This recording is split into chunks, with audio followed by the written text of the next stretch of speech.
Well, look at you all. There you are. How are you today? It is wonderful to see you all. It's good to be here with you. I'm going to move up and get a little bit closer because I need that. Welcome. We are in our, third week of our Judges series. Glenn kicked us off and he started it with talking about Samson. Ryan continued it last week talking about Gideon. I'm going to continue it now here in our third week, and we are going to revisit Gideon, but that's going to be in a moment. Now, here's what I wanted to talk about with you to start off with. When I was a kid, probably middle school, high school, grade school, all during that time, when I lived at home with my parents, we had this amazing thing in our house. We actually had this really, really amazing garden that we grew. And it wasn't like a look how pretty that garden is. It was a garden with purpose and utility that had meaning to it. It was a garden where we grew tons of fruits and vegetables. Anybody garden here now or in the past? I see a couple hands. All right, very good. I loved it. And so we had this garden, and it was this garden, it grew all, like I said, it grew all sorts. We grew, let me think back. We grew tomatoes, we grew strawberries, we grew, what do I have in my notes here? Peppers, we grew corn. We had those big, like, corn stalks. There was just giant stalks of corn in my backyard. It was amazing. We had the corn, we had the zucchinis, we had yellow squash, we had carrots, we had all these different things. But there was one thing in that garden that mattered more to me than anything else. There was one thing in that garden that I cared about more than anything else. And it was the thing that got all my attention, got all my focus, that I really ignored everything else except for this one thing. And it is the watermelon. The watermelon is really the only reason to have a garden, really. The other things are just to make it look pretty and take up space. For me, the watermelon plant, that was the thing. And what I had a goal, a purpose, an intention, a feeling of this is what this garden here is going to be about. And it is going to be, we are going to grow the world's biggest watermelon. We're not going to stop at second place. We're not going to stop. We are going to grow a giant watermelon. And so I didn't care. None of the other things I paid attention to. I ate them when my parents picked them. They were fine. But I would daily go out and I would measure that thing and I would weigh it and I would eye it up and do whatever else all those other things are. And I would sit there, level, make sure it's all level. And I would sit there and I'd look and like, we are going to have the giantest, most biggest, hugest watermelon known to me. I've seen James and the Giant Peach. I know what happens when you get these giant pieces of fruit. And so we're going to have this. And I waited and they'd be like, should we pick it now? No, we're not picking it yet. Should we pick it now? No, we're not picking it yet. Let's see how big this thing can get. And finally, after a long, long time, you could tell, okay, it had reached maximum capacity in there. If it got any larger, it was going to explode. So finally, it was time. And I said, okay, we get to pick it. And it was a moment. It was the moment of the garden. If the garden had feelings and could talk, it would say, this is the defining moment of my life. It was that. And I remember going out and cutting off, the branches and the stems and all that and taking this giant watermelon back inside. And it was the best thing, the highlight of my life up until that point. It dwarfed everything else. It was the moment.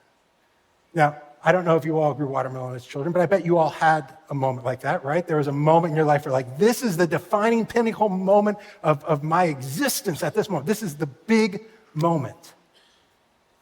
And so I go and I harvest it and I cut it and we eat it and it's a good watermelon.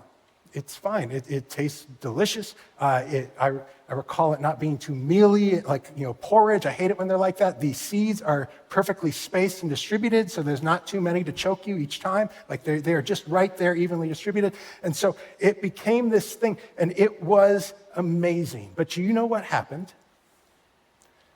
A week went by, and we finished the watermelon, and there was no more watermelon. And I looked, and you know what the rule of growing watermelons is you can only pick them once.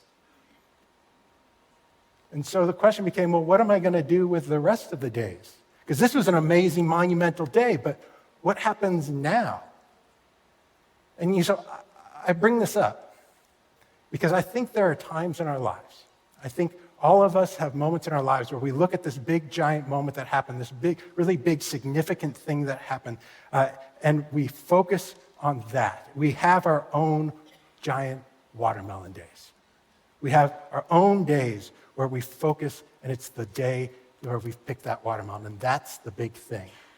And that becomes the moment in our lives. We have these giant spiritual significant moments, and they become the thing that we depend on to shape and mold and guide our lives. They are the things that give us the meaning in our lives. We spend our time and our energies looking back at that moment and thinking that's the thing, and thinking, now I've got it. Now I'm there. Now I've arrived. Now I understand how it works. This is the meaningful moment. And here's the problem. We often treat these big moments like they're the only things that matter and they're the only things that really can shape our lives. But the truth of it is, it's actually the small moments, not the watermelon moments, but the small moments that actually make a life. And so that's what I hope we can look at today, because I want you to think about it. Think about those moments that have happened in your life, the moments that you've looked forward to, or the moments where, how about when you said, if I can just meet that right person, I meet that one person, and they're going to make it so that I feel whole and complete, and we're going to meet it, and we're going to fall in love, and it's going to be perfect. And you meet that person, and you fall in love, but is it perfect? It's wonderful and it's beautiful, but it's not perfect. And you realize this is going to be the moment that everything hinges on, but then there's the day after you fall in love, and the month, and the year, and then 10 years, and there's all the days that follow. And you know what makes a relationship is the days that follow, not just the day you fell in love, not just the watermelon day. Or we sit there and we say, if I can just have this one insight, God gives me this one insight in what I'm supposed to do. He just answers this one prayer, makes this one big thing happen, then I'm good, and I'll get it, and I'll know it, and I'll be set for the rest of my life. And then if we're lucky enough, that thing happens, and then what happens? The next day comes. And what are we going to do with our next day? What are the small moments that are actually going to shape the life and not just be the watermelon day? Or when you get that job, if I just get that job, if I just get that degree, just so on and so on and so on. If this one thing, it will make it worth it. It will give meaning, and then the thing shows up, and what happens next? You see, a full life is not a life that's built on the big moments, but it's a life that is cultivated through the smaller moments. And so the thing that I want to challenge us with today is to step into and cultivate those smaller moments. What do those moments after the big moment look like? We're not going to make our life just the day the watermelon was picked, but I want to challenge us to step into what do the days afterwards look like? Because you had that moment, you had that big moment, but now we get to turn it into something. We get to let it be a part of something. We get to let it be a moment of reflection, a moment of celebration. We get to let it be something that helps inform and launch all the small moments that are left to come, but that is not the moment that shapes our lives. Because while big moments can be a gift in our lives, the small moments are what really make it a big life. Big moments can be a gift in our life, but the small moments are what really make a big life. And so what I hope we come to see today is that by cultivating some practices, maybe discovering some ways of being from Gideon's life in these small moments, that you have a garden that grows year round that you can invest in and enjoy. That it's not just one big watermelon moment, but there are other moments that you get to enjoy. And it's the smaller moments between all of those that are beautiful. And you end up discovering a life that has true meaning and a life of deep faith and a life that matters. And so, like I said, we're going to keep going with Gideon's story and see where we end up here at the end of his story today. So last week, like I said, Ryan talked about Gideon. And And we're going to look at Gideon's story. The reason we wanted to continue is because Gideon is about to have his big moment. He's about to have his watermelon moment in the story. Leading up to Ryan, just a quick recap. Remember, Ryan talked to us about how the Midianites, this group of people, were just coming in and they were taking everything from the Israelites. The Israelites would plant their food, get their flocks out there, and then once everything was ready to be harvested, the Midianites would come in and they'd take it all over. They take all their crops, they take all their animals, and they just devastate the land to the point where the Israelites said, we don't want to deal with this anymore. We're going to live in caves. We don't know what to do about this. We're going to live in caves. And then God shows up to this guy named Gideon. He says, Gideon, I'm going to partner with you. I'm going to use you. I'm going to be with you, and I'm going to deliver the Midianites into your hands. And remember, Gideon, he has a hard time believing this. And so the whole of chapter 6 is Gideon just saying, but really, God, maybe you could do one more thing to show me and prove to me that this is true. And so he goes through this process, and finally we reach the end of chapter 6, and Gideon is ready. He's reached a point where he said, okay, I believe that you're going to do this. We can do this. Let's go. Saddle up. And so that's where we start. We're going to pick up the story in chapter 7, and now Gideon has said, I'm ready to step into this. And so here's what he does. Chapter 7, verse 1. Then Jerubbaal, which is just another name for Gideon, that is Gideon, and all the people who were with him rose early and encamped beside the spring of Harod. And the camp of Midian was north of them, by the hill of Morah in the valley. And so they're ready, and so they're looking out over the camp of the Midianites, this big army that's assembled below them. And here's Gideon and his people, and they're looking out over that, and they've gotten up early. And then the Lord said to Gideon, he said, Gideon, the people with you are too many for me to give the Midianites into their hand, lest Israel boast over me, saying, my own hand has saved me. And so God says, all right, I got you all ready. I told you I was going to be with you. You've got your guys. By the way, Gideon, it's too many guys. We got to change this. And so he says, now therefore proclaim in the ears of the people, saying, whoever is fearful and trembling, let him return home and hurry away from Mount Gilead. Then 22,000 of the people returned, and 10,000 remained.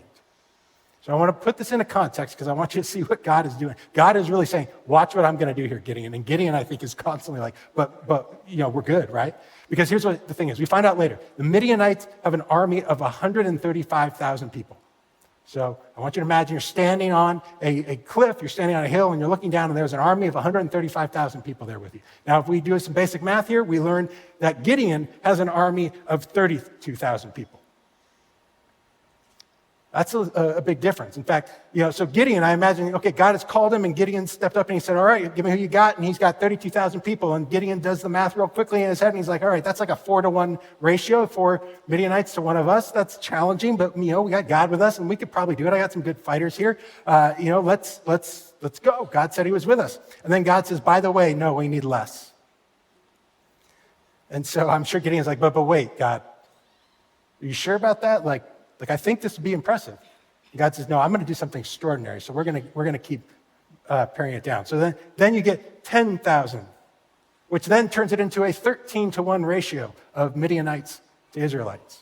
And in that moment, I'm sure Gideon is saying, well, I mean, you said you would be with me, so okay, but man, that's a lot. I could maybe take 6, but 13, that's going to be rough. But okay, God, you said you'd be with me, so let's do this. And then God, he looks at that and he says, you know what? 10,000 is still too much, Gideon. He says, here's what I want you to do. I want you to take all your guys, and I want you to go down to that lake over there, and I want you to tell them all to take a drink. And here's what's going to happen. If they scoop up the water out of the lake into their hands and drink the water from their hands, they get to stay. If they get on their knees and kind of just face plant into the water and start slurping it up, they're going to have to go home. They get to go home. And Gideon's like, oh, okay. Let's go do this. And so this thing plays out. And do you know how many people are left? 300. God takes it from 22,000 to 10,000 to 300. Would you like to know what the ratio is for that? It's 450 soldiers to 1. And so here is Gideon saying, I mean, I stepped into this, God, and I trust you, but do you think maybe we could do a little bit more?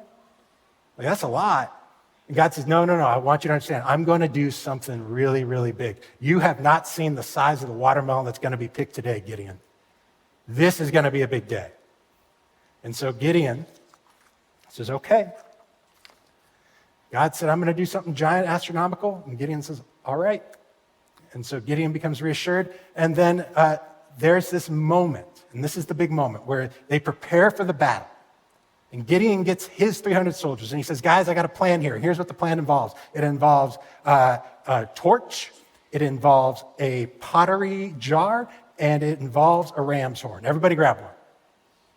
We're going to go take on those 135,000 with a torch, a ram's horn, and a pottery jar. And he said, and here's what the 300 of us are going to do. 100 are going to stick with me. The other guys, you're going to split up into 2 groups. We got 3 groups, and we're going to kind of surround this army as best we can with 300 guys, and we're going to see what God does. And so he takes all those guys, and here's how it plays out. Judges chapter 7, verse 19. So Gideon and the 100 men who were with him came to the outskirts of the camp at the beginning of the middle of the watch. So they're essentially in the middle of the night. He and his 100 guys, the other 2 are encircling and just at the watch. And they blew the trumpets and smashed the jars that were in their hands. Then the 3 companies blew the trumpets and broke the jars. So his people did it, and then everybody else did it, and then they made sure at the very end to yell, a sword for the Lord and for Gideon. And so the 3 companies did this, and they held in their left hands the torches, and the right hands the trumpets to blow, and they cried out, a sword for the Lord and for Gideon. So I want you to imagine there's 300 people sitting there in an army of 135,000 well-armed human beings, and they're like,